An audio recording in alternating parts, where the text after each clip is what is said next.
வணக்கம். பெட்ரோல் பங்க்கில் இன்றைக்கி காரு கொண்டு போய் நிறுத்தினேன். ஒரு 40 மீட்டர் தான் இருக்கும் பம்புக்கு போய் சேர்றதுக்கு. ½ அன் ஹவருக்கு மேலே ஆச்சு. இத்தனைக்கும் ரொம்ப சிஸ்டமேட்டிக்காக பண்ணியிருந்தாங்க. கார் இப்படி வரணும், பைக் இப்படி வரணும், அது வரணும்னு எல்லாம் முறையாக போனோம். இருந்தாலும் என்னென்னா, நாளையிலேருந்து இனிமேல் எதுவுமே கிடைக்காது. இன்றைக்கே நம்ம கம்ப்ளீட்டாக ஃபில்அப் பண்ணி வச்சிடணும். இதில் தான் இனிமேல் அந்த வண்டி வாழ்க்கை பூரா ஓட போகுது அப்படின்ற அளவுக்கு கடன் வாங்கி வந்தெல்லாம் டேங்க் ஃபுல் பண்ணாங்க. ஒரு சர்டன் ஸ்டேஜ்க்கு அப்புறமா நான் போயிட்டு ஒரு 20-30 மினிட்ஸ்க்கு அப்புறமா திரும்பி அந்த பக்கம் போகும்போது ஃபியூல் ஆயிடுச்சுன்னு போர்டு வச்சுட்டாங்க. அப்போ அந்த பக்கம் போன நிறைய வெஹிக்கிள்ஸ், சில வண்டிகள்லாம் பெட்ரோலே இல்லாமல் கூட நின்று போயிருந்தது. ஷேர் பண்ணி எல்லாருமே போகுமே. ஃபுல் டேங்க் போட்டுட்டு இன்னையோட நம்மக்கிட்ட வசதி இருக்குன்றதுனால நம்ம ஃபுல் டேங்க் போடுவோம்.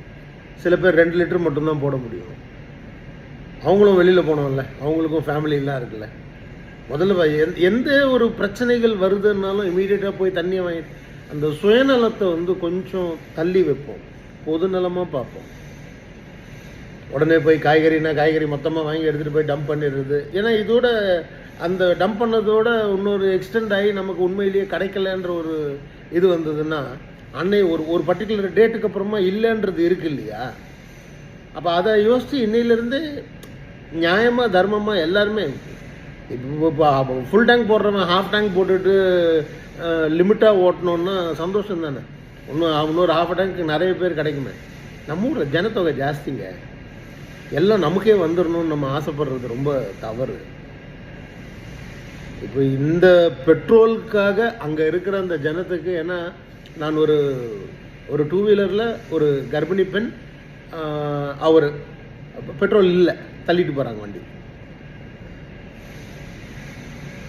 இங்கே நம்மளதில் வன்மம் ஜாஸ்தியாகி நல்ல விஷயத்துக்கு ஏதாவது பேசினா கூட அதை தப்பாக கமெண்ட்டுகளை போட்டு என்னென்னமோ சம்மந்தம் இல்லாததெல்லாம் இதுக்குள்ளே கொண்டு வந்து 200% இதில் அரசியல் இல்லை.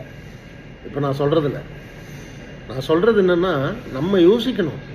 நம்ம எல்லாருமே ஷேர் பண்ணிப்போம். நான் இப்போ என்னாலையும் கடவுளுடைய அனுகிரகத்தில் ஃபுல் டேங்க் போட முடியும். ஆனால் நான் ஃபுல் டேங்க் போடலை. நான் பாதி தான் போட்டேன். நிறைய பேருக்கு போய் பார்க்குறத கட் பண்ணிக்கிறேன், ஃபோன்லேயே பேசிக்கிறேன். இந்த மாதிரி இந்த சின்ன விஷயங்கள்லேயே நம்ம எல்லாருமே ஷேர் பண்ணிக்கிட்டு தான் இருக்கணும்னு நினச்சாதாங்க ஜாலியாக சந்தோஷமாக வாழ முடியும். ஒரு வாழ்க்கை மொத்தமாக நம்மளே எல்லோரும் நல்லா இருப்போம். கொஞ்சம் யோசிங்க. ஏதாவது அதிக பிரசங்கத்தனமாக இருந்தால் என்னைய மன்னிச்சிருங்க. அவ்வளோதான் சொல்ல முடியும். எல்லாம் சரியாக போயிடும்ன்ற அந்த நம்பிக்கை தான் நமக்கு தேவை. கேஸ் பற்றாக்குறை, ஹோட்டல்ஸில் நிறைய ப்ராப்ளம் எல்லாமே இருக்குது. எல்லாமே நடந்துக்கிட்டு இருக்கிறது என்ன, உலக நாடுகளில் என்ன நடந்துக்கிட்டு இருக்குது, அதனால் நமக்கு என்ன பிரச்சனைன்றது எல்லாத்தையும் கொஞ்சம் யோசிப்போம்.